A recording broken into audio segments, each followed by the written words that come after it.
Gandang gabi mga kaguro. Dito po tayo ngayon sa bahay. Kanina po ay last day ng aming pasok sa school. At saka nagkakaroon po kami mga kaguro ng room recognition mga kaguro dun sa aking section. Kasi po nung nag-room recognition ng mga grade 2, nakasama ko po ay nag-wellness leave po ako. So, kahapon lang po kami nag-room recognition and parang end-year party na rin po and pasasalamat po sa mga mother. Nagdala po sila ng mga pagkain para po pagsalusaluhan namin. Maraming salamat po sa lahat ng mga magulang, sa mga magulang na aking estudyante ngayon sa year 2025 and 26. Ito po yung year ng mga bata na memorable po sa akin dahil sila po yung last kong tinuturuan bago po ako mag-retire. Sa June po ay mag-retire na po ako and hindi po pag-goodbye para sa mga bata kundi po ay pag-goodbye na rin po bilang isang guro. Dahil po ay mag-retired na po ako. So ayan po, andito po tayo ngayon mga kaguro ay nag-ready po tayo para sa ating dinner. Ang uulamin natin po mga kaguro ay adobong sitaw. Thank you so much po Mrs. Velasquez, ang mother ni Keeper at saka yung papa ni Keeper. Binigyan nila ako ng 2 beses na petsay na napakataba at napakadami po mga kaguro. And then ngayon po, nagdala din po sila ng maraming sitaw mga kaguro. So ito po, marami na puno yung ating lagyanan. Meron pa po akong tinira doon para ihalo sa ating sinigang na baboy para bukas. And then, bukod dito ay nagbigay din po ako sa aking co-teacher na si Ma'am Loie. Kasi po, nangingi siya, gusto niya yung sitaw, kaya binigyan ko po siya. So, ulit, thank you po, Mrs. Velasquez, sa fresh na sitaw, galing from the farm, sa farm po ninyo. Maraming salamat at sa pitsay po. At muli po, thank you so much sa mga magulang, sa effort po, sa pagpapakita ng pagmamahal po nila sa akin, at sa mga estudyante ko. Love ko kayo. Dahil kayo po ang memorable ko pong huling estudyante ko bilang isang guro. Dahil mag-retired na po ako. So, ayan po. Ito po yung ating lutuin, adobong sitaw mga kaguro. So, meron po tayo ditong baboy. Binabad ko na po ito sa kalamansi. 3 kalamansi po nilagay ko, liquid seasoning, at saka, magic sarap.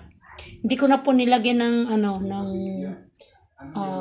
toyo kasi po mamaya po yun po yung itimpla natin dito sa ating sitaw. So meron na rin po tayong bawang, 4 na butil, 5 butil po ata yan, 1 buong sibuyas, at saka syempre po hindi mawala yung ating kamatis. So let's go mga kaguro, magluto na tayo at naka-ready na po yung ating kawali. So para po mas lalong masarap yung ating lulutuing adobong sitaw ay kukunin natin yung maliit lamang po na butter, ihalo natin sa oil na gagamitin natin mga kaguro. Kunin natin dito sa ating ref. Meron po ako ditong kaunti lamang pong yan, meron po pala akong 2 cake po mga kaguro. Thank you so much Mrs. Abahinsa at Mrs. De Guzman, at sa malaking cake kanina, yung nagdala ng malaking cake kay Mrs. Mangahas, at sa iba pa pong mga parents, at sa lahat na pong mga parents ngayon sa aking tinuruang year 2025-26. So maraming salamat po sa food kanina.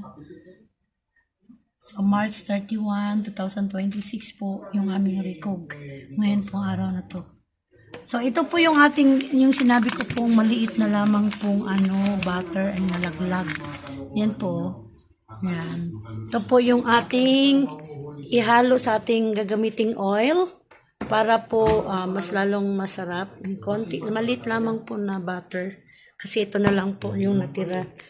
So, bago po natin lagyan ng mantika, tutunahuin po muna natin itong ating butter para po sa ating lulutuing adobong sitaw mga kaguro. So, lagay na lang natin yan kahit hindi ko pa pinaon yung una po natin yung ating kalan mga kaguro para matunaw yung ating konting butter.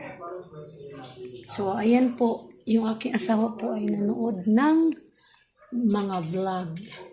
At naiyak po kami kanina. Bago po ako nagluto ay nanood po muna ako sa Daddy Frankie.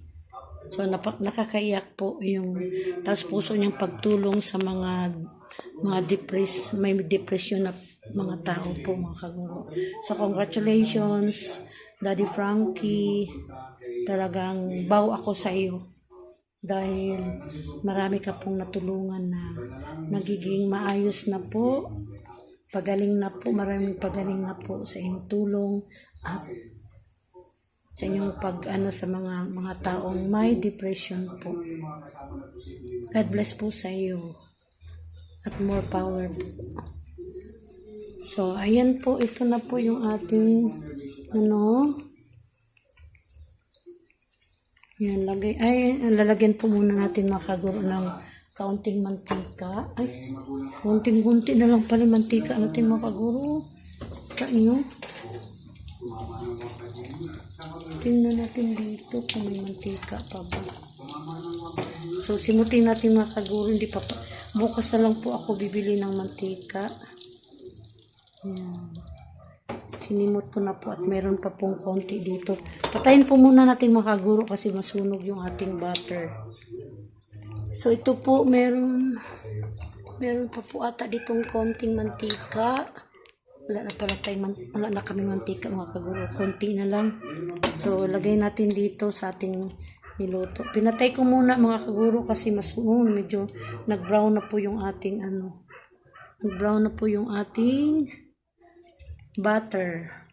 So, ayan po. Nilagyan ko na po ng mantika.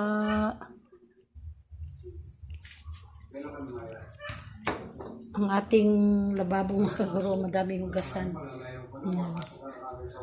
Ito po yung ating toyo mamaya po. Ito po yung ating itimpla. Kaunti lamang po ilagay natin asin. Mas more on toyo. Kasi parang masarap po siguro pagka adobong sitaw at saka pati po kangkong, adobong kangkong kapag ang ititimpla mo po ay toyo lang.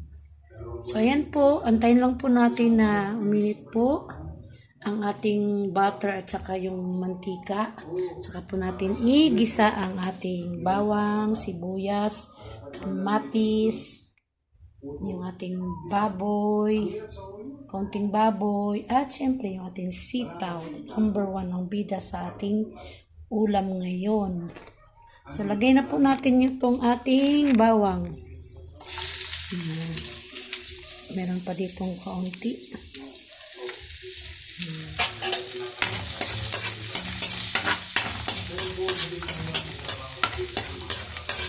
Pahingaan lang po natin mga kaguro ng kaunti kasi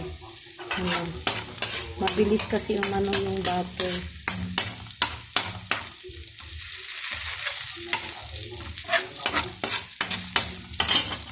Lagay na rin natin ang ating sibuyas.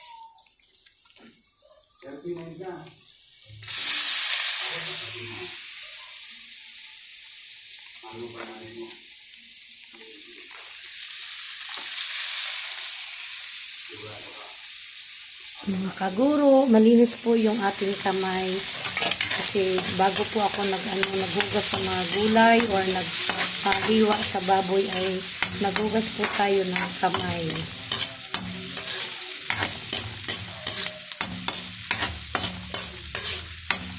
Maraming salamat po sa mga nanonood ng aking vlog. Meron po kaninang isang estudyante na sabi niya, si Ma'am Vlogger, sabi niya sa akin. So, sabi ko rin sa kanya, salamat sa panonood. At sabi ko rin po, subscribe niya ako. Kasi meron daw po siyang, YouTube, nanonood daw po siya sa aking mga vlog. Maraming salamat sa mga nanonood, sa mga silent viewers ko. At syempre po sa mga nag-subscribe. At doon po sa hindi pa po nag-subscribe, salamat po Sana po, subscribe nyo po ako at panoorin yung aking vlog. I-like and share po ang aking vlog. Geneva Loves po. O, Geneva Loves.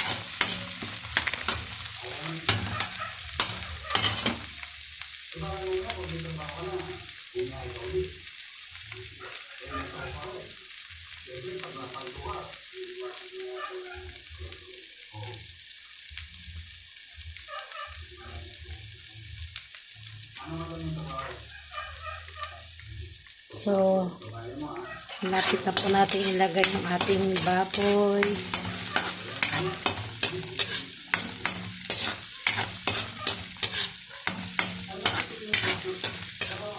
So, dahil Holy Week po ngayon mga kaguro, ay hanggang Tuesday lamang po yung ating pasok. Bukas ay wala na po tayong pasok.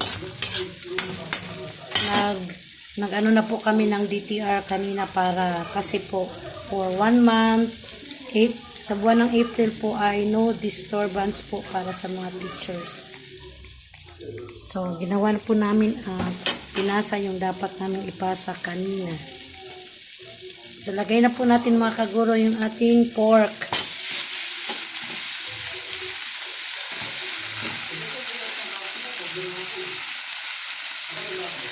So, ito po yung pinagbabara natin. Mamaya na po natin ilagay yan kapag medyo mag-brown na po yung ating baboy.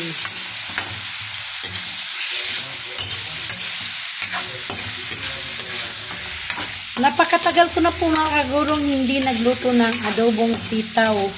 Siguro po ay hindi ko na po maalala. Basta ilang taon na po na hindi ako nag-adobo ng sitaw. Ngayon lang po muli. Kaya ngayon nyo lang po makikita ang pagluto ko ng adobong sitaw. Simple lamang po. Simpleng recipe. Simpleng pagluluto ng adobong sitaw ni Ma'am Eva.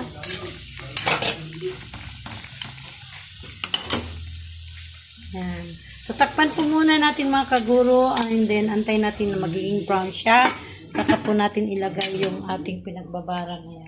Tapos, after na mailagay natin yung pinagbabara natin sa baboy, antay natin na medyo mag-brown ulit.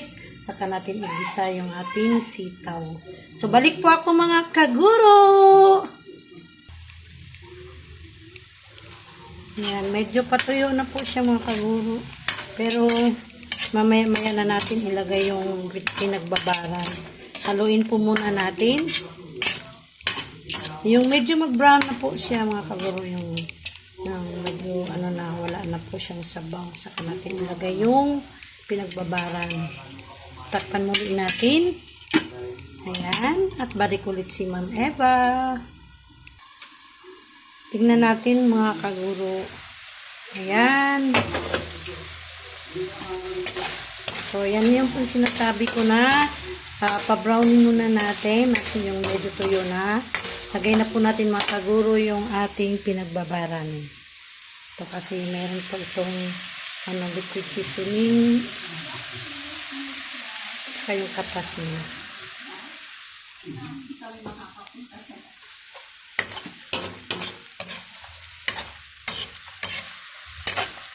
And then kapag umano na po ulit siya, medyo matuyo na po ito. Kakunti lang naman po yung pinagbabaran na nilagay natin.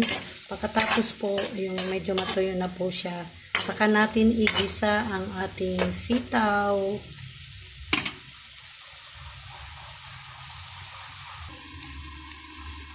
Yan, rinig nyo po. So, tanda po yan na medyo tuyo na po siya. At pwede na nating ilagay ang ating sitaw. Yan, lagay na po natin ito mga kaguro. Ito po, yung ating sitaw ay 3 beses ko po ito hinugasan.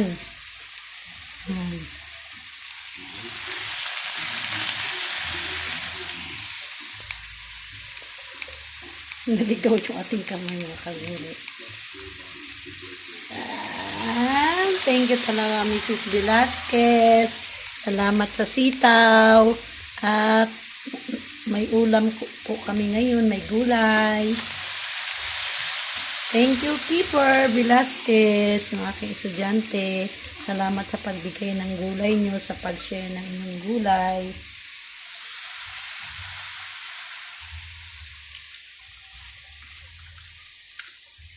Ang dami pong gulay, oh, Mrs. Velasquez. Dami talagang gulay na binigay ninyo. Salamat po.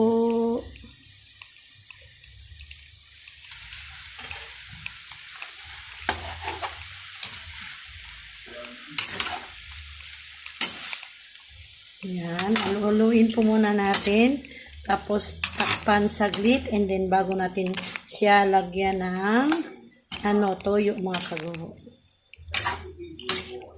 Haluin po muna natin ng mabuti.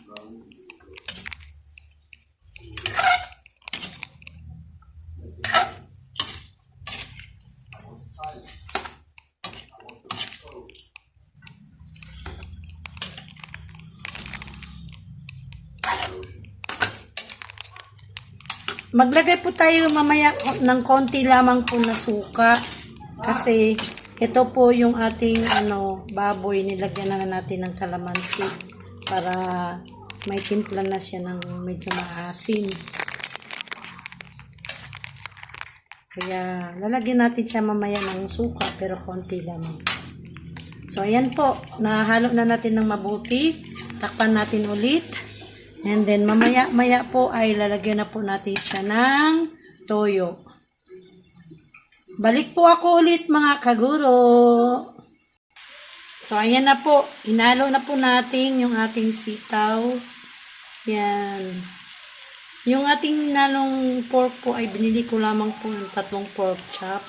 Isipan ko po na meron po kasi akong buto-buto dun sa ref. Yun na lang po natira sa naulam namin dun sa ref.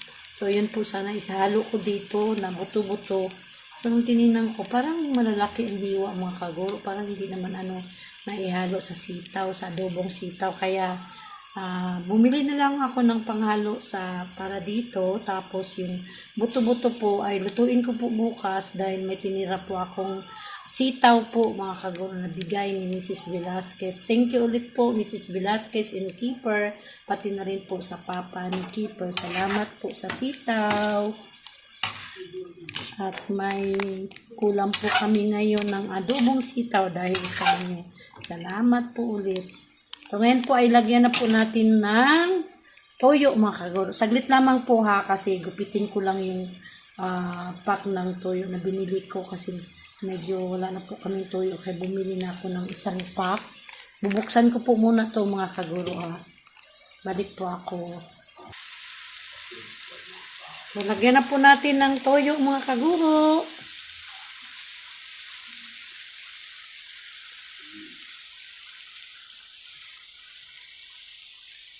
Okay. Haluin lang po natin.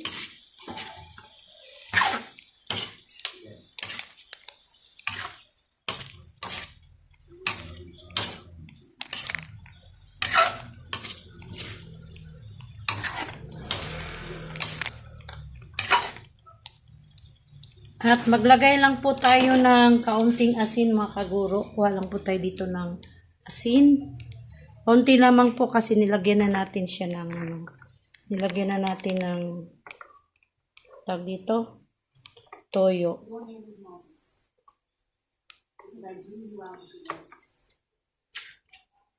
Ito, kaunti lamang po. Kuha tayo ulit.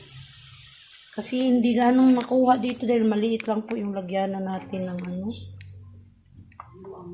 asin. Yan. So, okay na po yun. And then, lagyan natin siya ilagay natin itong ating sili. Anuhin natin po ito. Putulin. Kailang hugasan natin ulit kasi dito. Okay. So, kanunin lang po natin, mga kaguro. Yan. Tapos, lagay natin. And then, lagyan natin siya ng kaunting paminta.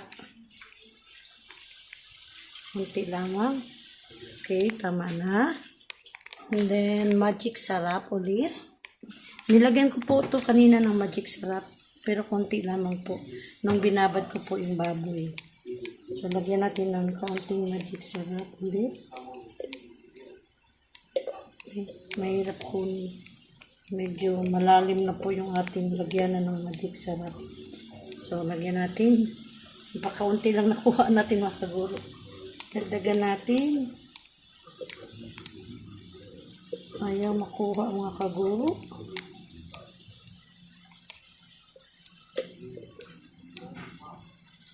Yan. So, lagay na natin ang magic sarap. Okay. Binaluin natin ulit ang ating adobong sitaw.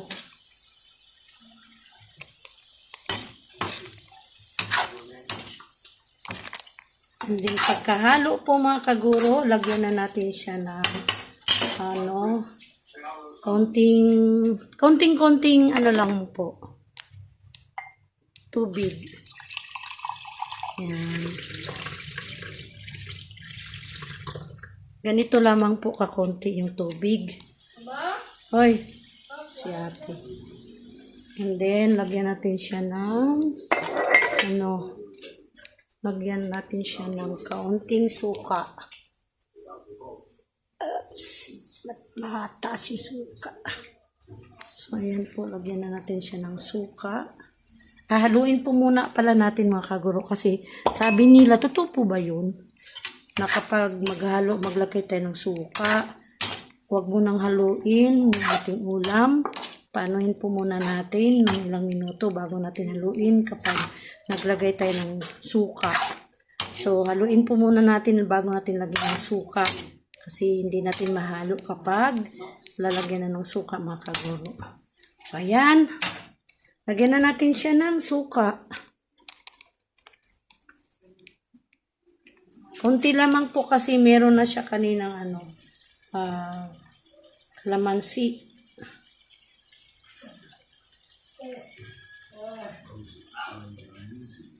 Yan. Ayaw ko po kasi yung sobrang asim mga kaguro. So, takpan na natin. Yan. Mamaya na po natin yan haluin mga kaguro kasi nilagyan natin ng suka. Check na natin ulit mga kaguro. After 3 minutes. Yan. So, haluin natin.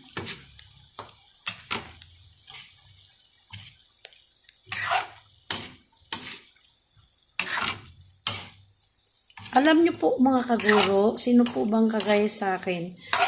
Mas gusto ko po na medyo semi-half cook po yung sitaw kapag nag-adobo ako kasi po parang masarap siya nguyain dahil medyo may lutong pa po siya. Kaso lang si ate ay parang ayaw po ata ng half cook. So, yan. So, check natin, tikman natin mga kaguro Kuha tayo ng kutsara. Tikman natin yung kanyang sabaw. Yung kanyang sabaw mga kaguro. Check natin kung tama na ba ang timpla.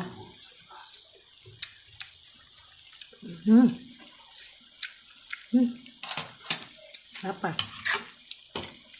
Sarap na medyo may konting asim. May konting anghang.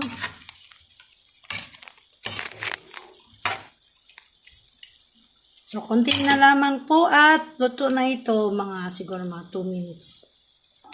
Eto na mga kaguro! Luto na ang ating adobong sitaw. Yan. So, haluin natin bago natin patayin ang ating kalan. Oh, kita nyo po mga kaguro. Sarap sa adobo. Medyo may sabaw siya konti. Oh, ay sorry po. Nalaglag yung ating takip. Ayan na po mga kaguro ang ating adobong sitaw. So, ayan. Patayin na natin ang ating kalan. Maraming salamat mga kaguro sa time na binigay niyo po sa akin sa panonood ng aking vlog. Thank you so much mga kaguro, sa mga subscribers ko, sa mga viewers ko, sa mga silent viewers, sa mga nag-like, sa mga nag-share. Sana po, yung hindi pa po nakapag-subscribe, please subscribe my channel po. Nakikisuyo po ako, pindutin po yung subscribe, Isang pindot lamang po. Maraming salamat mga kaguro! God bless po!